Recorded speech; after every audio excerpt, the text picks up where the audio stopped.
joining me now for his first network interview since the remains of his son were returned, Itay's father, Ruby Chen. Ruby, thank you so much for being here. I am so sorry for your loss because I know your family was holding out hope to the very last minute here, but I'm just so grateful that you have your son's remains. Can you tell us a little bit about what the last week has been like for you and your family? Well, I like to say it's been 2 years that have been very difficult, and the last 2.5 weeks have been sheer hell because there was an agreement that was signed that talked about 48 hostages coming out. We had at the beginning 24 half, and the other half has been, coming out just 1, 2 at a time. And my son, the youngest U.S. citizen taken in captivity on October 7th, one of the 12 U.S. citizens that were taken, did not come out till a few days ago. And that was very painful and very difficult to see all the hostages coming out, having 8 hostages remaining. And then my son finally was able to come out. I know it's been an excruciating 2 years. I can't even imagine it.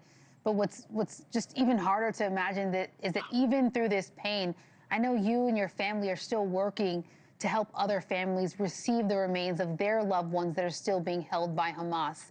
What is that fight like right now? Well, it's an obligation that I think all the families took upon themselves when this happened October 7th. We said all for one and one for all. And, there were those that came out in November 2023 that have been still in the fight to get the last hostage out, which is what we always said. Tell us when the last hostage is coming out, not the next hostage. And that's where we think that the fact that over 2 years have passed by and we still have hostages in Gaza doesn't make sense. And what could have been done different? We've been calling for an independent investigation committee to look at why October 7th happened, where over 2,000 Israeli citizens were killed, including 47 U.S. citizens, and tens of thousands that were injured. And the second question would be, why is it after 2 years we still have hostages? And why is it that today we are finally able to say that Hadal Golden, that was taken 11 years ago, finally is back where he belongs, back home? I can't imagine as a parent, I have a 1-year-old child. I can't imagine as a parent what this grief is like. How are you processing and your family processing this grief while still taking on this noble battle of making sure that other families get their loved ones back, but also those who maybe didn't act accordingly or held responsible for what happened here? Yeah, that's a very good question. It's very difficult to process. We've been in a suspended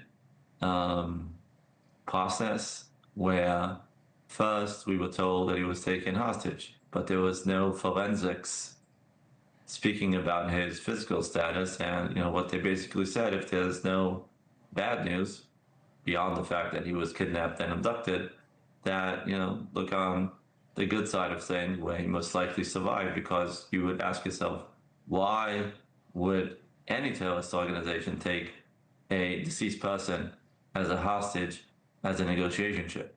That is so inhumane that, us, normal people, couldn't even consider that as an option, which unfortunately was the case. And in March 24, we were notified that there was intelligence that came out that said that Itay most likely did not survive. Again, without having the evidence, physical evidence, to say this is what happened, it's very difficult to get into that process of understanding what happened. So we've been waiting, and we've been waiting for 2 years, and now that suspended process now finally is able to begin, because we finally got him back home with the enormous help of Mr. Steve Witkoff, Mr. Jared Kushner, and of course the president himself. And for that we are grateful. And now we need to kind of learn how to walk again, walking in a different way. But again, it's needing to put one step after the other and understanding how to, compute and understand, how to get back into the living and not in that suspended environment that I talked about before. Thank you for watching. Subscribe below and download our NewsNation app right now on your phone, and you will get fact-based, unbiased news for all Americans.